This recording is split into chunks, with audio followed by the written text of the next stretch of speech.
in progress. That they get what they need. So we ask for your support and your patience. In progress. I'm recording now, but I don't know if it'll let you or not. Mine is recording now. Oh, it sure is. Yes, sir. I've got it. Okay, We're gotcha. recording on two ends. Okay, and I will let you know if there's a problem at the end. If not, then I will process it and do it like I've been doing. Perfect. Thanks. Okay, no problem.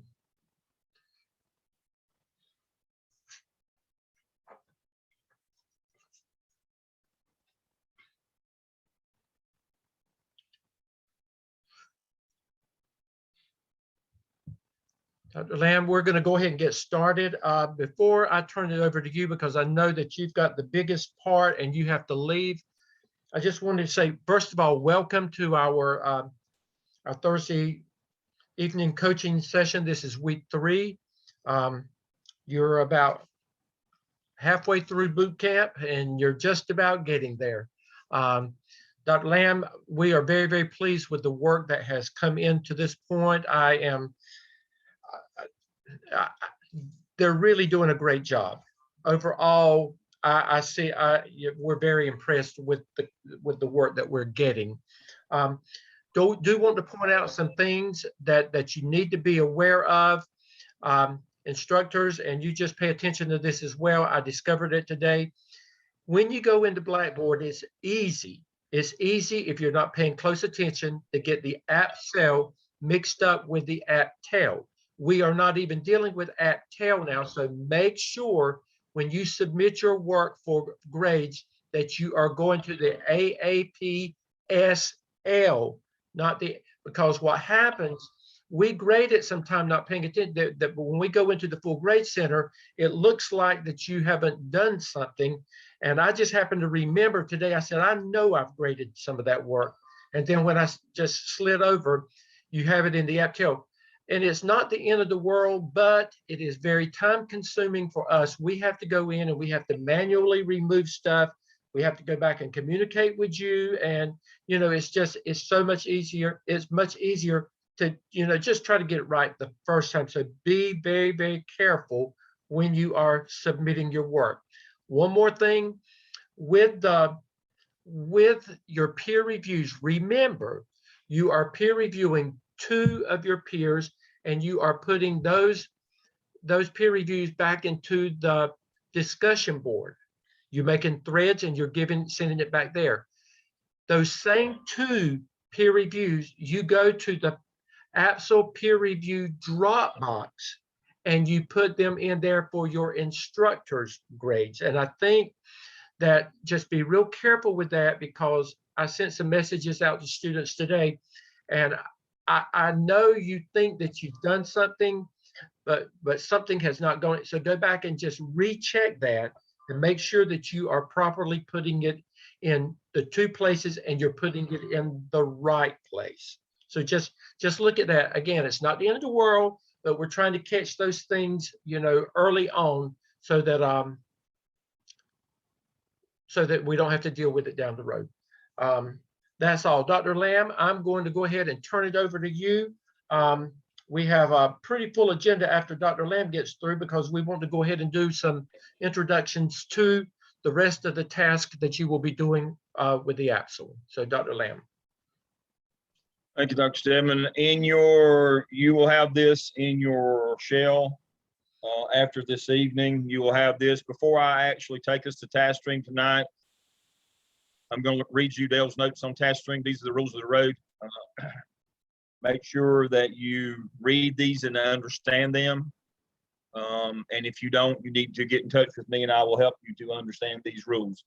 So this is how Tasktream works. Please remember that Tasktream is the repository for all of your work that goes for state grading. It is what will be uploaded at the end of your program in order for you to get a license. And there are rules to how it works, so I'll jump right in. On the evidence work, that's your 6 evidences: OMA, skip, CAT, AAPSL and APTEL this semester, ready for final evaluation, is to be uploaded in your DRF portfolio in Tasktream. No comments in the DRF portfolio. You can't put something in like a task and say, can the state grader look at this and tell me what they think? That they won't think anything. They'll think you're an idiot if you put partial work in there. I can tell you what they'll think. And they'll blister you when it comes time to grade the final. The final. Don't do that. Do not put partial work, a task, or ask for comments on work in Tasktream, the DRF portfolio. That's what Blackboard is for. These folks, they will only grade one time. And if they have to send back for revision, they're already mad. So, you know, we're trying to keep the evaluators as happy as possible. So please remember that. Now, if they send work back for revision, usually not because of the quality of the work, you've uploaded the wrong file. Generally, that's what happens. You've uploaded a draft version that still has like the editing margins on it, or it's missing the final task. It has the first four or something like that. Usually 99% of the time, that's the problem. Again, that will not stand you in good stead with them if they have to send it back and then go back a second time to look at your work to evaluate it. Make sure you have the right one. If your work is rejected for poor quality, they will give you the reason why. You will copy that and email it to your clinical coach too, that's paired with your class, one of the people that's on this Zoom tonight. Do not contact your CC1 that makes virtual school visits. Do not do that. Do not contact me. Contact your coach, somebody who can help you. And we'll get that straightened out immediately, hopefully. Do not upload your internship logs at the end of each semester in your DRF portfolio until you have all of them at the end of your program. Then you upload them and submit them for evaluation. Along the way, there's a place for them in your Competency Folio, and I'll show you that later. Just remember that. Do not upload at the end of this semester, your log of 80 hours in your DRF portfolio. That's not where it goes. It goes in your Competency Folio. When you upload work in your DRF portfolio for evaluation, be sure to save and return and then submit. If you fail in either of these steps, your evaluator cannot access your work and will not be pleased. It'll just show a spinning in progress until you save and return and then hit a separate submit button. Make sure that you follow all the way through until you get a message on your screen that your work has been successfully submitted. If you lose or forget your Tasktream username or password, contact Ms. Turbyfield. She is the Tasktream administrator for Gardner Webb. Similarly, if you did not get an email from Watermark for you to establish your account, you will get in touch with Ms. Turbyfield. She buys the accounts. I do everything after that, but she buys the accounts and sets up your username and password. After that, I've got your report. Other than 5 of you that I may have an issue with, everybody got put in to your DRF and got access to everything last night. I stayed up late and got everybody in. She got all the licenses bought yesterday, and so I stayed up in preparation for this evening. We're ready to roll. Again, there may be 5 of you, and that's not an estimate, 5, that there was an issue with buying your accounts. I stopped by and saw her today, so that may be it. So if you don't, if you got your username and password, if you got your link to set up your account and it didn't, and you don't have one when you go in, then you need to contact Ms. Turbyfield. Or if you didn't get a link from Watermark, check your spam folder, especially if you're using a school computer. Make sure that you find that link is only good for 48 hours, by the way. So by the weekend, that link will expire and you'll have to get another. We have 2 participants that have raised their hands. All right, so what questions do we have? I'm sorry. It was a question for Dr. Stead before you had started. Dr. Stead, accidentally, I didn't realize I had did the peer review feedback. I put both of my peers in the same one task, but I went back. I couldn't delete it, so I went back and actually did the review 2 and still put both of them in there. I just didn't want to. I didn't want to confuse you. That's it for me. Okay, thank you. The other question? If you are getting your certification in South Carolina, is it necessary to do Tasktream? Oh, yeah.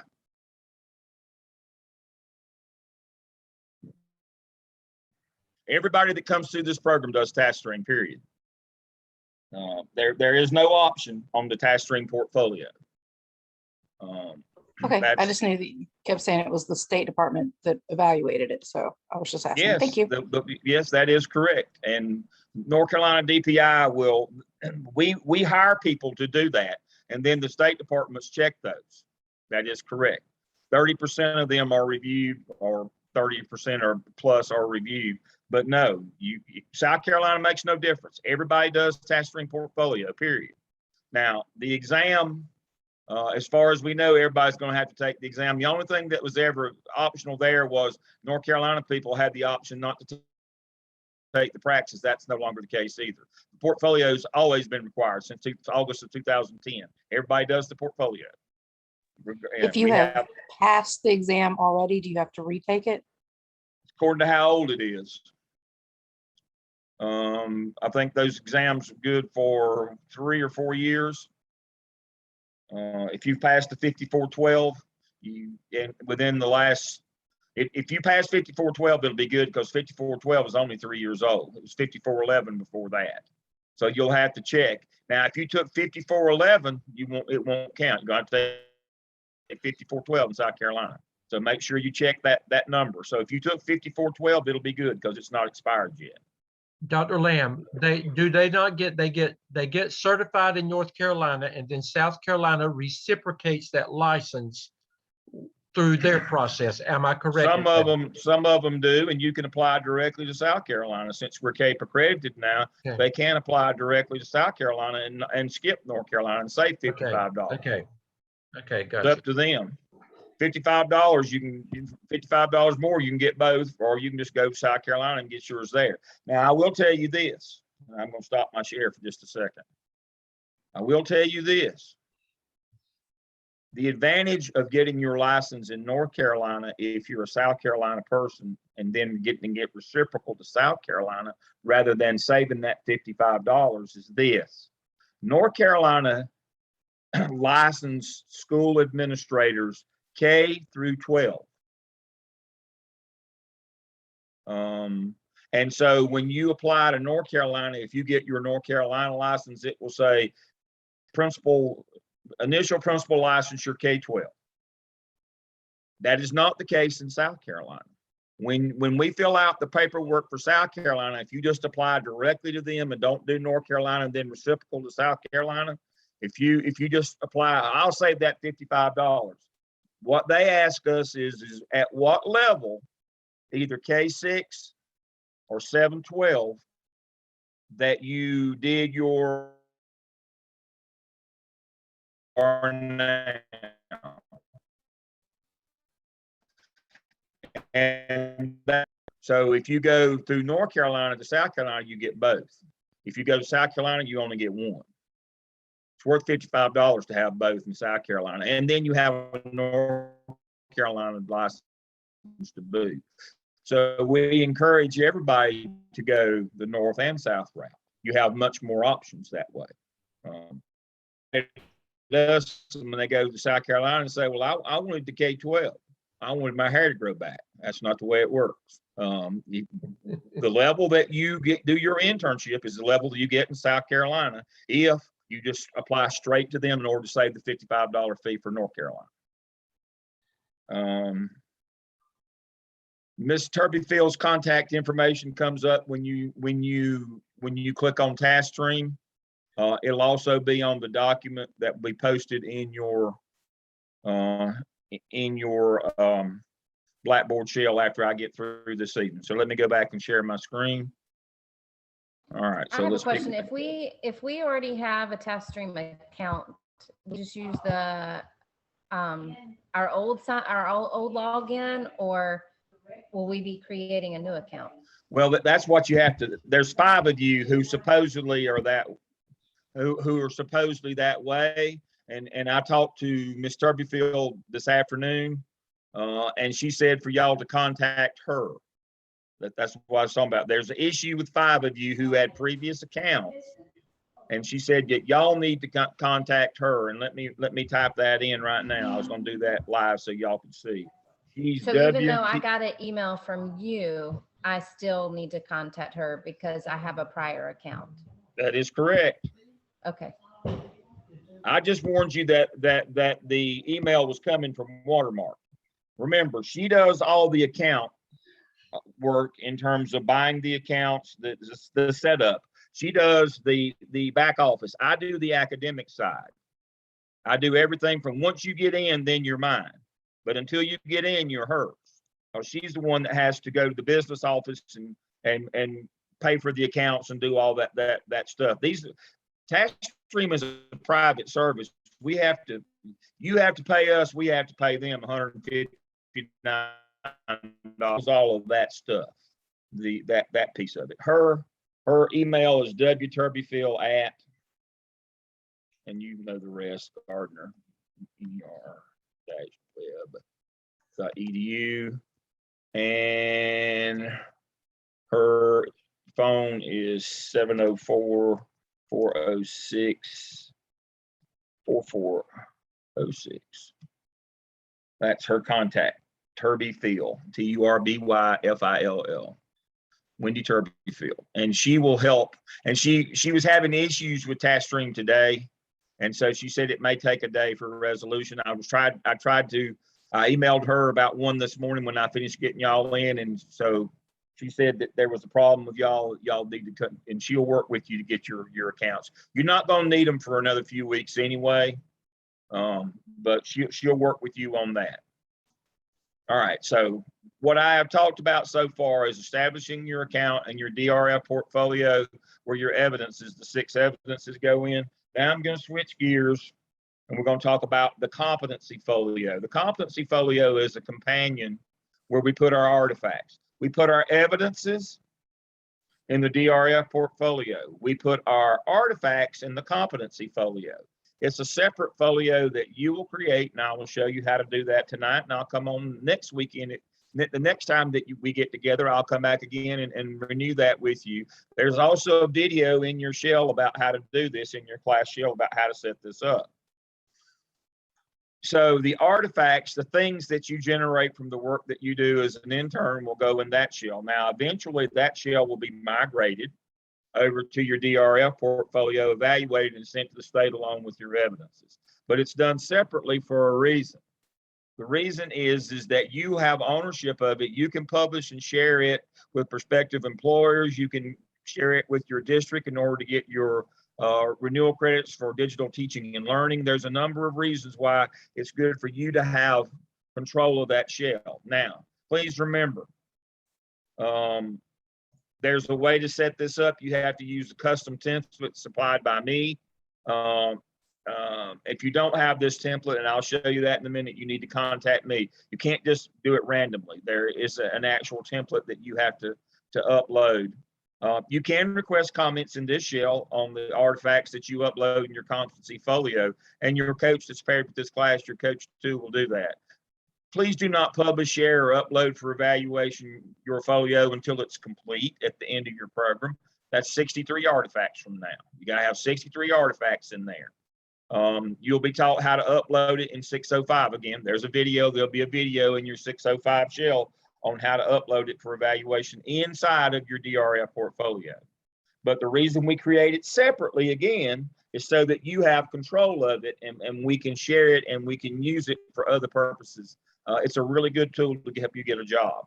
And then the question I always get asked is, I have this really good artifact from this thing that we did that lasted all this time. It was really wonderful, and I'm quite sure it was. I hate I missed it.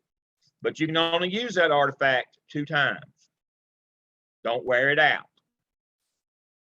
People say, well, you know, this artifact had a lot of different competencies in it. I'm sure it did.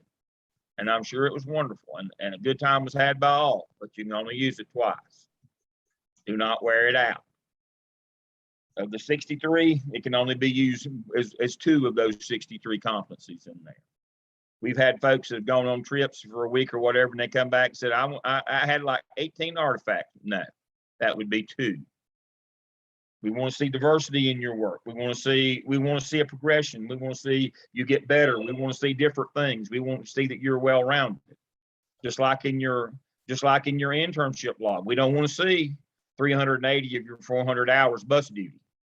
We don't want to see 3 artifacts and you link all your competencies to 3 artifacts. No. Do it the right way and it will pay off when it comes job time. Trust me. It's the most powerful thing that you can do is bring send that link to that folio to a prospective employer and they can see all the artifacts that you've done during your program. They see the work that you've done. Administrators that are potentially going to hire you understand evidence and artifacts. They don't want to read your evidences. They want to see those artifacts though. Because as I have shown you and told you, principals and assistant principals are evaluated on the basis of evidence, written narratives, what they did, and artifacts, the things that they have. I can show you the evaluation manual now, and the state even defines for you what the artifacts are, just like we have in this program. These are the artifacts that you'll generate if you do the work. That's in your shell now, under Competency Folio in your class shell. So this is the rules of the road. I'll say. This is the rules of the road for Tasktream. So now we're going to dive in.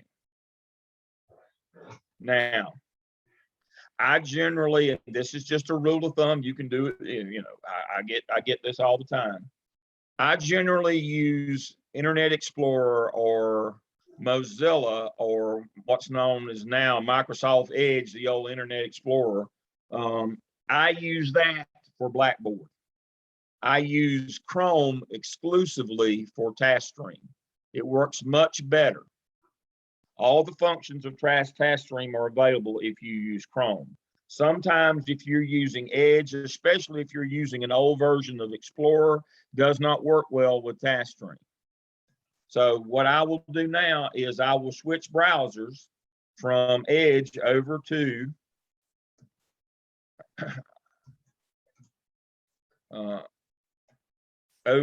Chrome, and I'm going to log out and come in from the very beginning.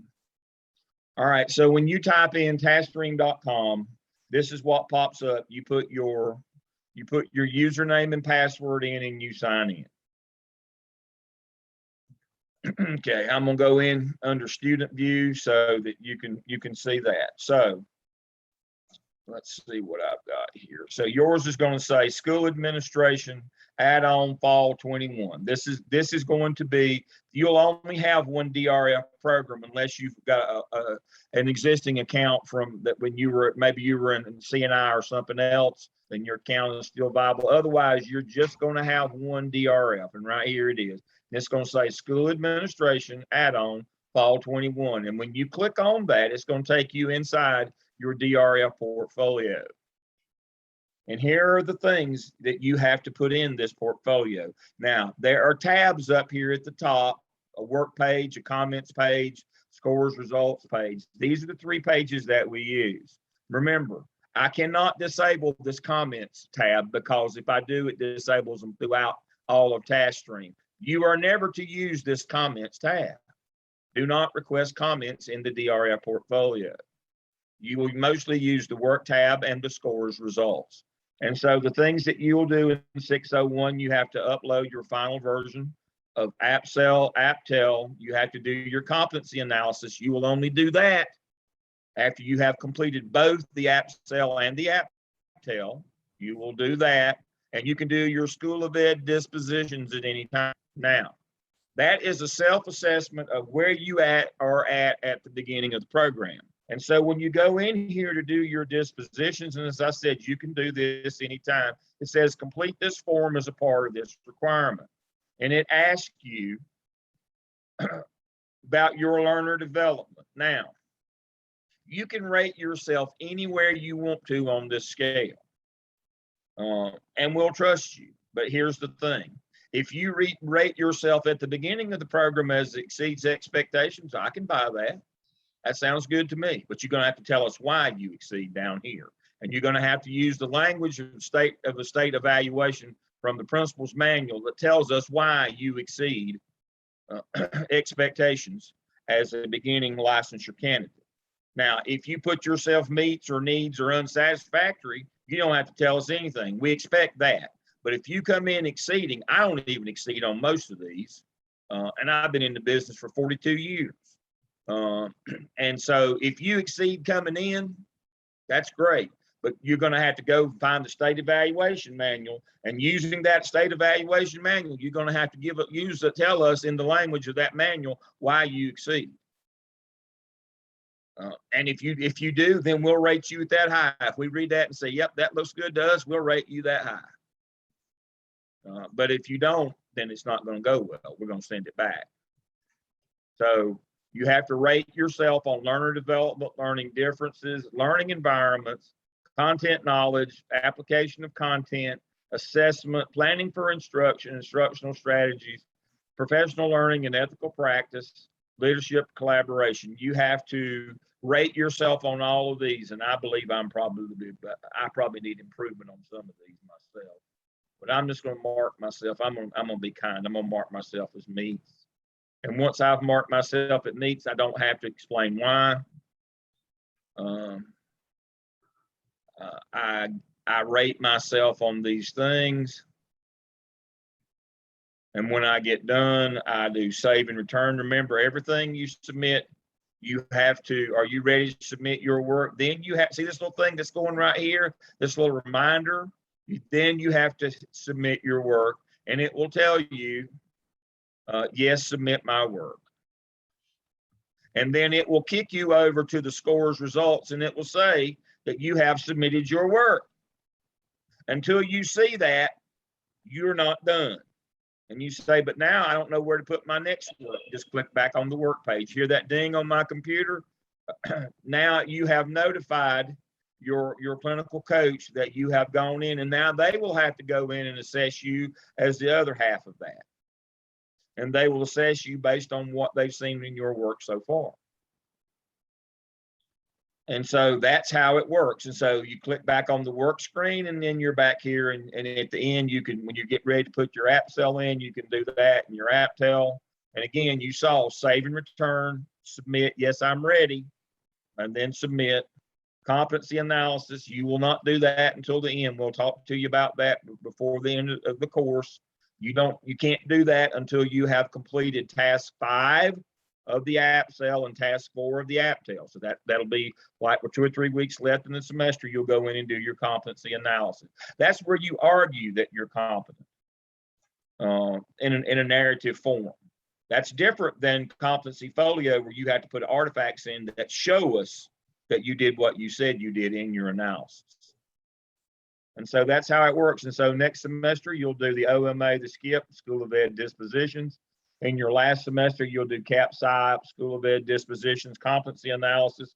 You have to do an end of program completer survey. You'll have to upload your completed final competency folio and all 3 of your internship logs. That's what you'll do when you get to the end. And we'll pace you to make sure that you get all these things done. And so what happens is, you heard that ding. When I go in to do evaluation now, that will be done, and I'll go, your coach or I will go in and we'll look at what you've done so far, and we'll see if we agree with your assessment of yourself. And but again, you can do that tonight. If your account's working, you can do that tonight. So that is your DRF portfolio. I'll meet with you again the next time that we get together, and that'll be up at Dr. Stedman, and I'll go over this again, and we'll go faster. But by then, hopefully you'll be able to go in and see what's going on. So now, to go back to the main menu in Tasktream, you always just click on Tasktream, and it will take you back. Now what we're going to do is I'm going to show you how to set up your Competency Folio. Remember, there's a video of this in your class shell, and so to do that, remember, Competency Folio is not inside of your DRF portfolio. It's separate. So you come up here to Folios and Web Pages. And this is on Dale's notes, by the way. Come up here, you give it a name.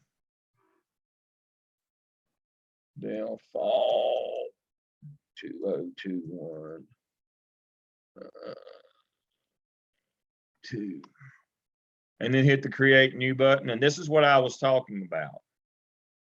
You must use a custom template designed by your learning community. And then when you get the drop-down menu, You select competencies for 21st century leaders. This is all in the notes. It's also in the video. And once you do that, you're golden. Just hit continue. Then you get to pick what you want to be. I'm feeling like baseball tonight. Apply. Preview. And that's what it's going to look like. Move that out of the way. And then I go out and come back in, and then I find it. And it's going to be, you can see there's one I just created right here. And when we open it up, that's what it's going to look like on the inside. And this is where you put your competencies right here. Excuse me, yeah, your competency artifacts. So under communication, you got to put one. So it tells you what they got to be. One of them's got to be digital, like a copy of an email. Communication. So the first artifact would be a screenshot of the email that you sent your principal requesting permission to set up your PLC.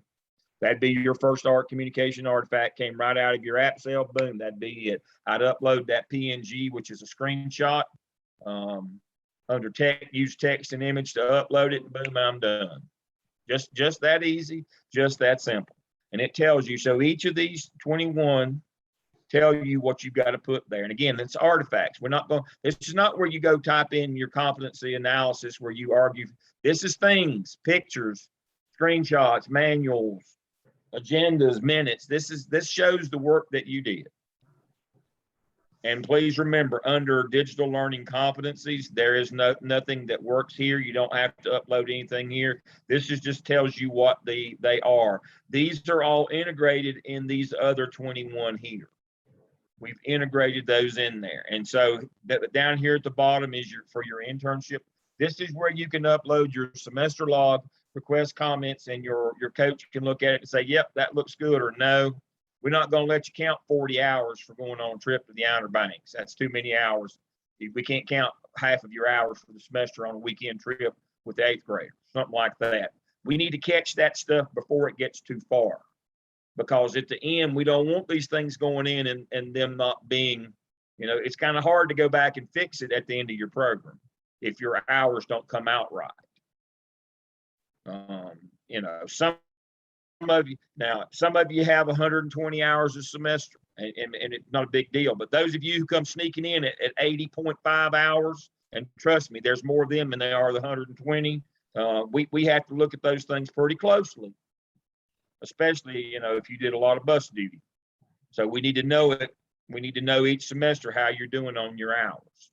We don't want that to get rejected at the end. Again, we don't want any surprises.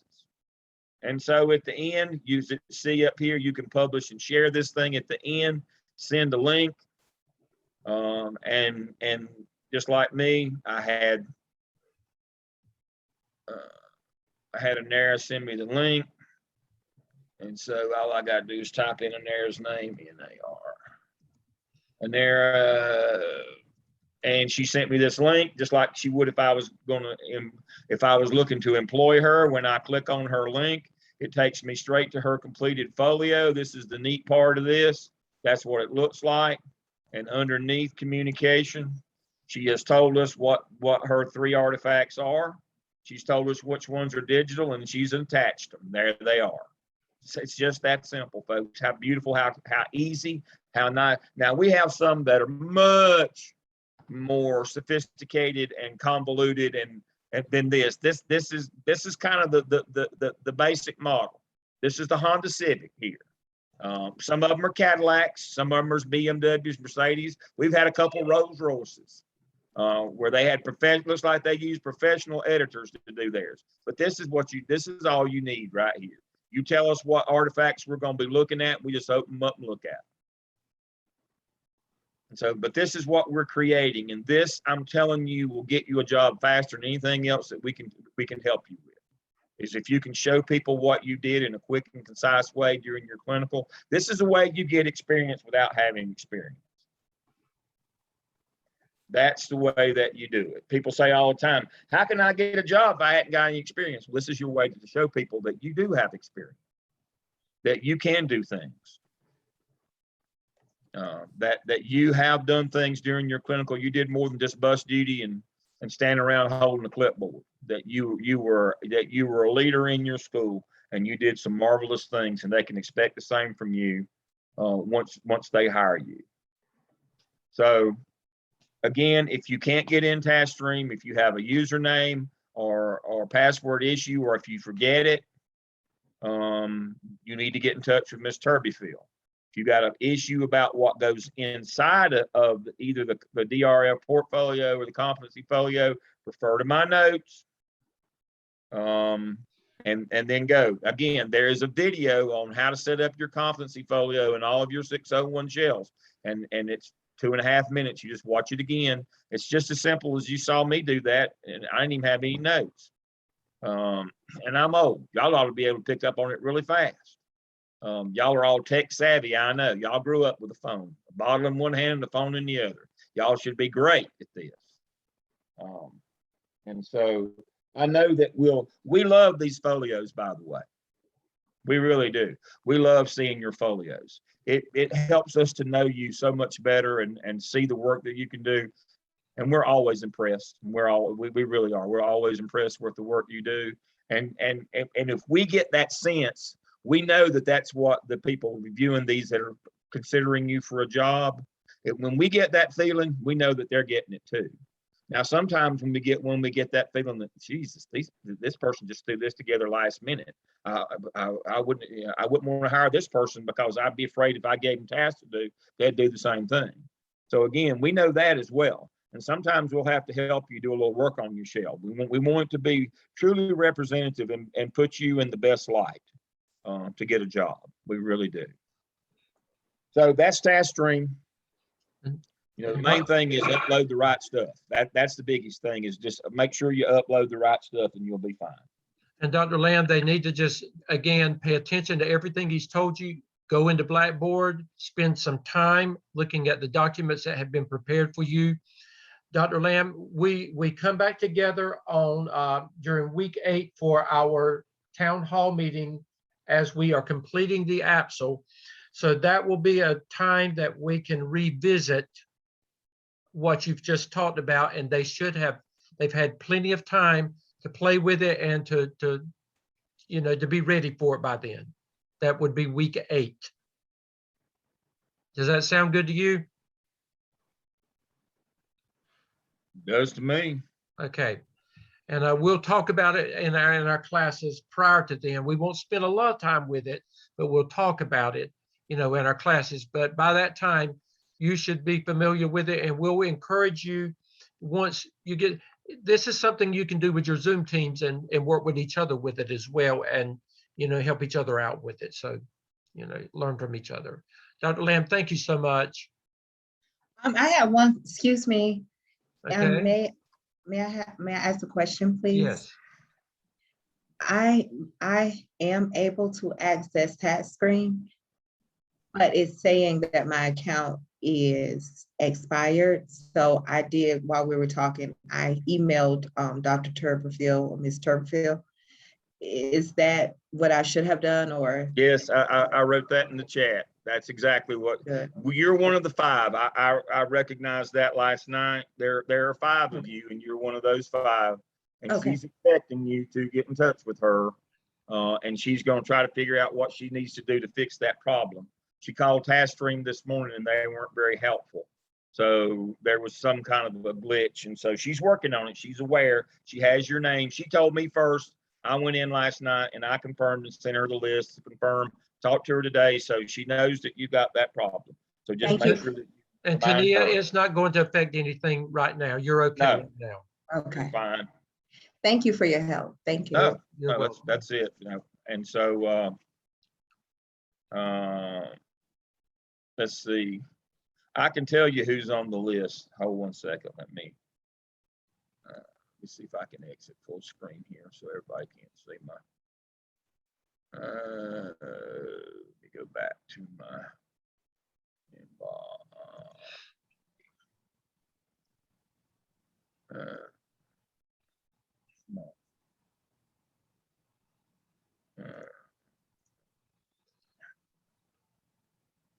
Okay. Dr. And Hamilton, so- while Dr. Lamb's finding that, go ahead and get ready to start your presentation when he gets through. All right, so the folks that it said that they had counts already, and some of these have already dropped. There's only 5 that are current. Cameron Wade, Solomon Eagles, Tanya Arrington, Nancy Francis, Larry Watson, Tiana McDuffie, Melinda McAfee, Heather Dellinger, Angela Curitan, and Ursula Foster Sapp. Those are the folks. Now, some of, as I said, some of those, so there's only actually 5. We worked through, there's still 5, but those are the folks who had previous accounts, and there was an issue with her renewing the accounts. And so she was working on that, as I said, as I left the building for my meeting this afternoon. She was working on that. That's not on that list. However, I do have a previous account from CU master's degree, and I have not received an email from Watermark, and I have not, cannot get into Tasktream my old account. But I went ahead and emailed. So is that correct? Yes, just email her. She's expecting your emails. I prepped her for those before I left the office. Well, before I left for my meeting this afternoon. So she understands. It'll take us a few days to work through these. It does every semester when we're dealing with previous accounts. And sometimes if you've had accounts at other institutions, we have to work through all these things. Sometimes they're not guarded web accounts. Sometimes you've been in Tasktream before. And so she expects this. This is what she does. If you had an account a long time ago and if it's expired, and if it was a short term, it shouldn't be a problem. It should not be a problem. So yeah, if you weren't on that list, I think you'll be fine, Lisa. But yeah, these are issues that we have to deal with. So, all right, I'm already late for my other bunch. And so whenever Dr. Stedman tells me to come back, I'll see you again. But don't worry, you won't need this account for what, 3 or 4 more weeks? Right. Yeah. It is fun to go in and create your competency folio and pick if you like butterflies or baseball or whatever. It is fun to do that. And to go in and see those things and start collecting your artifacts up for that. So, but I'm sure that it'll all work out. But again, thank you for choosing Garden Web. Appreciate you sticking with us. Hope things are beginning. I know that I pray for all of you each day. I know how tough it is out in schools. And I don't know that it's going to get, I wish I had better news. I don't think it's going to get any better anytime soon. I just booked a Santa Claus gig for December 10th. I'm not sure that's going to happen, but we'll see how it goes. It's a fundraiser for children. And so, you know, a lot of folks are suffering right now, but just, you know, prayers for all of you. And I'll see you again soon. Everybody have a good evening. Thank you. Thank you. Thank you, Dr. Lamb. Let me tell you what the rest of this evening is going to look like. Dr. Hamilton is going to do, all we're going to do, we've introduced to you, and we've gone over everything through task 2 of the AAPSL. That happened this past week. All we're going to do at this point, because many of you are at different places. I've already had students that have completed task 2 and they're ready for task 3. We're not going to teach task 3, task 4, and task 5. We're going to introduce you to task 3, task 4, and task 5. Really, it's not even up for discussion tonight. We're going to share the information with you, and then that gives you time to look at it, to think about it, and then we will begin working with you on Tuesday of next week with actually working with task 3. So I'm going to ask Dr. Hamilton if she would to introduce you to task 3 of the AAPSL at this time. I certainly will. And I just I wish Dr. Lamb was still on. Somebody put in the chat that the moment they realized Santa Claus was their instructor, they became so much more excited about the program. We'll have to make sure we tell him that. I love that. That is awesome. Well, if it's going to make them happy, I'll be the Easter Bunny. I don't care. Well, you know, we can work this out, can't we? Yeah. Sure can. Sure can. Sure can. This is awesome. So thank you all again for being here this evening for our session. with you. I am going to share my screen and pull up a very brief PowerPoint. Struggling just a second right here. A very brief PowerPoint for you for the AAPSL Task 3. And this is just an overview, like Dr. Stedman said. So in Task 2, you are collecting data, you are disaggregating data, you're doing all those things with the data to try to determine a most pressing need. We all have lots of needs, but you want to determine the most pressing need where you can get the most bang for your buck in your school. So the most pressing need, remember this has to be aligned to student data, something that's measurable with student data. So in Task 3, we're going to move from that problem, that most pressing need in Task 2, to a research-based solution. So you'll be finding a research-based solutions, plural, to your most pressing need. You're going to present these solutions to your PLC. And then throughout the entire AAPSL and throughout your work, it's going to be very important that you emphasize the collaborative nature of your PLC and how this team is working together to make decisions and determinations. So you're going to find some solutions, you're going to present those solutions to your PLC, and then your PLC will work together collaboratively to determine which one of those research-based solutions is going to be most applicable to your most pressing need. Now in the AAPSL Task 3, you have 2 prompts. And remember, before you turn in your work, both prompts have to be addressed. Prompt 1 is going to be research. Now, I think in the template, it only mentions an annotated bibliography, but we want a literature review and an annotated bibliography. So prompt 1, research, is all narrative writing. And then prompt 2, you're going to have those visual representations with some narrative writing. So in Task 3, prompt 1, you will research the best practices that align with the results of the academic needs assessment, which is your most pressing need that you and your PLC determined collaboratively in Task 2. You're going to conduct an annotated bibliography and a literature review. And the best practice suggestions must utilize some forms of technology that's not already being used in your school with this targeted population of students. So in Task 3, prompt 1, you're going to use research to find a solution to your most pressing need from Task 2. You're going to create an annotated bibliography, and in that annotated bibliography, you'll have a minimum of 8 resources, 5 regular sources, and 3 sources of online tools that you're not currently using. These 8 resources are research solutions and remedies to your most pressing need. And in addition to that, you're going to conduct a literature review where you're going to have a minimum of 3 resources that are different from the 8 that you have in your annotated bibliography. And these should be about best practices that address your most pressing need. So just to sort of categorize that, in the annotated bibliography, I'm going to make that bigger for you. You'll have 8 sources, 3 of which have to be technology related. And we'll look more at annotated bibliographies in class next week, but please note that you do have the hanging indent with the reference, the citation, and then the whole annotation, your description of what that reference talks about is going to be at the same margin as the indent on your hanging indent in the reference for that. So it's all blocked just like that. The only line that is left justified is the top where it has the author's name. So you'll do that with 8 sources, 3 of which have to be technology. And then your literature review is going to be just like you did your literature review in Task 1, Prompt 1 when you did your PLC research. You'll have to have at least 3 sources, but of course this time you're not researching PLCs. This time you are searching best practices to address your most pressing need. So that's it for Task 3, Prompt 1, and now Task 3, Prompt 2 is going to be the visual aids.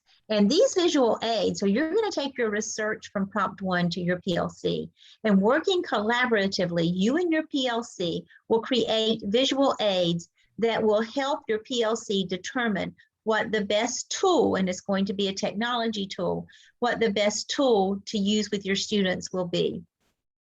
So here's an example. So let's just say that one technology tool that I addressed in my annotated bibliography was vocabulary. So I took the research and the data from vocabulary, and we did a bubble map in my PLC. We talked about vocabulary having alignment to our standards. The students are engaged with it. It's rigorous. It has tiers of vocabulary, printable quizzes, all the things about vocabulary. And just because this is still a figure, you will use figures, because remember, all of our work is figures. So in this example, in bold, left justified, figure 10, and then the title is in italics, not bold, vocabulary bubble map, and at the bottom of all of our figures, a note in italics quote, then in not italics, this is just the PLC worked as a team to look up components of vocabulary. We listed them on this bubble map. And so there were multiple things that this team looked at. They looked at mystery science, study island, and vocabulary. And so at the end, after they had all these visual representations, because in task 3, prompt 2, you're going to have more than 2 visual representations.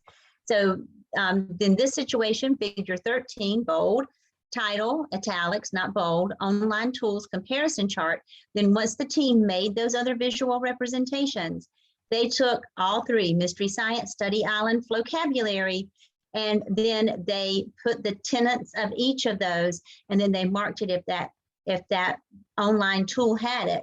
And then so note, after looking up in each individual online tool, I suggested we create a comparison chart. After deciding our most pressing need, because we already knew what the most pressing need was, we have a better understanding of what type of programs benefit our students. They did a comparison chart, which enabled them to determine which tool had the components that would address their most pressing need. So that is a quick overview of task 3. Okay. Dr. Hamilton, thank you so much. And again, that this can be found, all the presentations this evening can be found under week 3 in Blackboard. So you will have access to them. Again, we don't expect you to absorb all of this. It's just an introduction, and we will hit the meat of all of this during our class on Tuesday. At this time, we're going to ask Dr. Revis if she would to move forward with introducing you to task 4 of the AAPSL.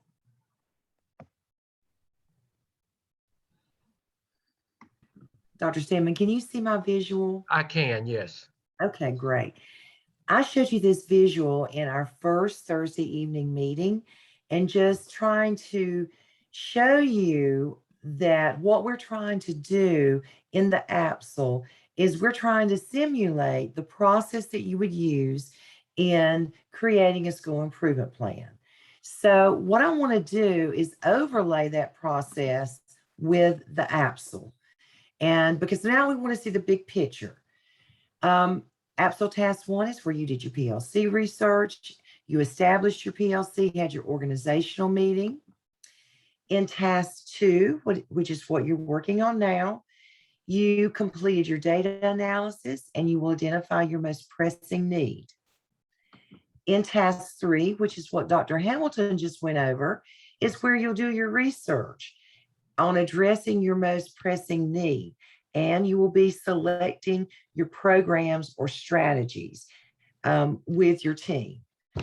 And now Task 4, which I consider the culminating task, is where you begin developing your action plan for your identified problem. And in this action plan, we're going to determine short range, long range, implementation goals, roles and responsibilities, how we're going to get staff buy-in. And I just want to stop right there. And Dr. Hamilton and Dr. Crawford can probably speak to this better than I can. But as a former principal, I thought the staff buy-in piece was always the most difficult. That's where the rubber meets the road. How do you get your staff to buy into this great plan that you and your school improvement team, or your PLC in your case, have created? How are you going to get that buy-in? And I think that's what comes about with true leadership. And in your Task 4, you're also going to be determining your indicators of success, how you're going to monitor, what are your formative and summative assessments, and how are you going to know if you've been successful and met your goals. And finally, you will develop a summary graphic organizer. And this is where you put down everything that I just talked about in a graphic organizer, and you have to use this graphic organizer. There is also an optional additional thing called a PERT chart that you may or may not do. If you get pressed for time, please don't worry about that. They're beautiful and it really makes you think creatively, but that's optional. What you have to do is your action plan summary graphic organizer. Now, sometimes there's a lot of narrative in this task, a lot of narrative in prompt 1 and prompt 2. I always say if you're struggling as to how to start out, fill out your graphic organizer first and then do your writing. Just like we tell our students to do a graphic organizer first before they do their writing. It doesn't matter. You can do them either way. That would just be my suggestion. And again, what we're doing here is trying to simulate the process for school improvement. Any questions? Okay. Again, we don't expect you that this will come week after next, but we wanted to go ahead and let you get an idea, again, as Dr. Reva said, the big picture, a culminating event. And now we have task 5, and that is not minimizing that at all. It's very, very important. And we're going to ask Dr. Crawford if he would to introduce task 5 to you at this time. Dr. Crawford.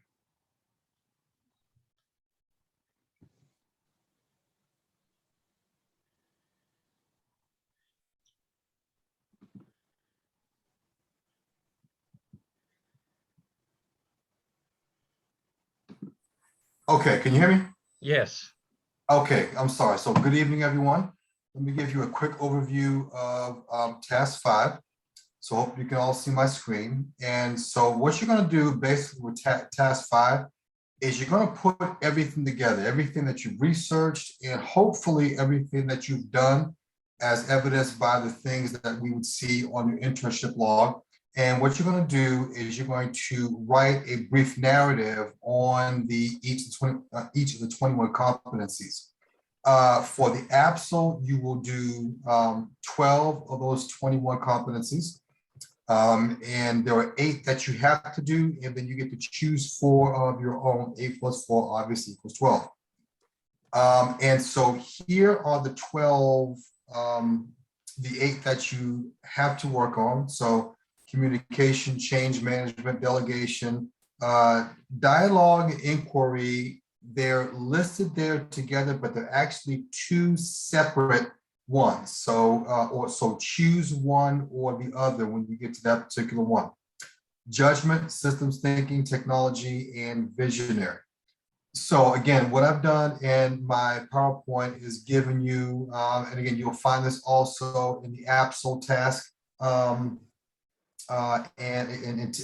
template, what each of these competencies are. And what you want to do is kind of fuse the theory that you get when you read, whether it's Aldridge or whether it's Ubin, and the actual work that you do, in your case as an intern, to give some idea that you recognize what the competency is, how, more importantly, you've demonstrated work within that competency. Now, folks, let me just say this to you. Do not spin your wheels trying to figure out what this looks like when you get to task 5. That is the whole reason that the template and the exemplar are located in that slide or in that page under in Blackboard. By all means, go back and take a look at what it looks like. However, I am a big believer that one should, in my position, be able to do what I'm asking others to do. And so what I did, in addition to you having the example of the example located in the AAPSL task and template, I'd asked Doctors Hamilton, Stedman, and Revis to take a look at the example that I actually wrote this afternoon on one of those tasks, which is time management. And I actually did it based on something that I'm working on right now. And so the way I would have written up task management if I were a student right now in one of those three professors' classes is stating that, first of all, I'm a principal who doesn't have an assistant principal. Therefore, because I have to engage in both coaching, and I even threw in a research reference there, which that's an actual reference. That's how you actually raise teachers' teaching skills, by actually coaching them. But I also, by law, have to complete the evaluation process as prescribed by North Carolina General Statute 115C333. And so today what I did was I sent out an email to my staff where I laid out first how I was going to group them so I could get through the first round of observations, which are almost always unannounced. So that should be unannounced. Then I also emailed the teachers that I wanted to begin the first round of observations during the week of September 20th. I asked them to go ahead and complete the pre-observation conference form based on that particular date, and then be prepared to set a date for the first observation when I complete their PDP conferences, which I'll start next week. After that, I also wanted to let my brand new teachers know, and I've got 3 of them, I don't want you to look at September, I want you to look in October, because by then I will have had more time to work with you, also my CF and my math coach, so that you have more footing in both CKLA and Eureka. Then I tied that in. So why is that important? So this level of time management is crucial to balance the time teachers need with school administrators to grow professionally and effectively engage with students, as well as me having the time to complete the statutory requirements, such as what I need to do for the evaluation process. So that's what I would have written for that particular competency of time management. And so, Dr. Stedman, if I were a student in your class, is this something that you would have found acceptable for this particular standard? Absolutely. You get an A+, Dr. Crawford. Very well done, very well said. And students, we are looking for exemplary work when you do this, because this is all about you. This tells us how you have mastered that competency when you complete your work with the AAPSL, and then with the APTEL as well. You will have addressed all 21 competencies narratively, as Dr. Crawford said, and then those same 21 competencies, that's what Dr. Lamb was talking about. You're going to take those same 21 competencies and you're going to provide a living, breathing artifact, a real something. You're going to show us something. You're going to write about it, and then you're going to show us. So in this case, I would actually upload a screenshot of the email that I sent this afternoon, going out to the staff about what the plan is. So that would be the thing that goes into Tasktream. And that would be a form of communication. As well, Yes. That would be a form of communication. So guys, we have given you a lot tonight, but it was on purpose, because you needed to see, you're at a place now where you can understand and see, hopefully, the big picture. At the end of this, you will have completed evidence 1, and you will have done basically the foundation, the premise of a real live school improvement plan focusing on student achievement. Now, we've given you the whole elephant. The rest of the elephant, we've given you 2 pieces of it with task 1 and task 2. We've given you the rest of the elephant. Now, what we're going to do on Tuesday is we're going to come back and we're going to focus on task 3, and we're going to eat a little bit of that elephant, just a piece of it, on Tuesday night. But we still, again, we wanted you to see the big picture. It's really, there's no reason to ask a lot of questions about it at this time because it may confuse things. We just want you to think about it. And then the questions can come on Tuesday night when you're with us, your instructors, after we have gone over it again. And then if you have questions, that's when the questions should come. Dr. Revis, do you have anything in closing that you would like to say? Well, I know that we are 3 weeks in, and I am just so proud of you guys and that you've hung in there. We have lost some classmates, and I don't like those losses, but you are going to continue and do well in this program. I think by now, a lot of you've gotten a little bit of the rhythm as far as what you need to do first on Sunday evening, and that's good too. You will become more and more masterful at your own time management as you progress through the program. I promise you that. And just hang in there for a couple more weeks, and you're going to have this task behind you. That's right. Dr. Hamilton. I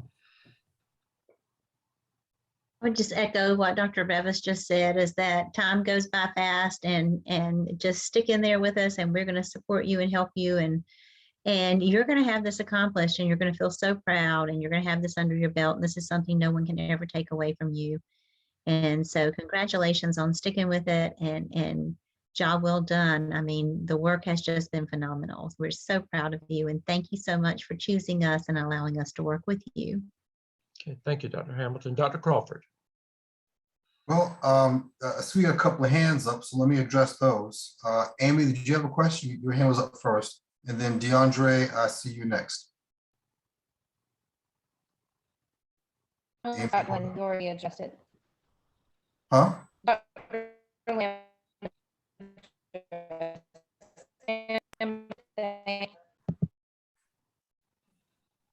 I didn't get much of that. Anybody else?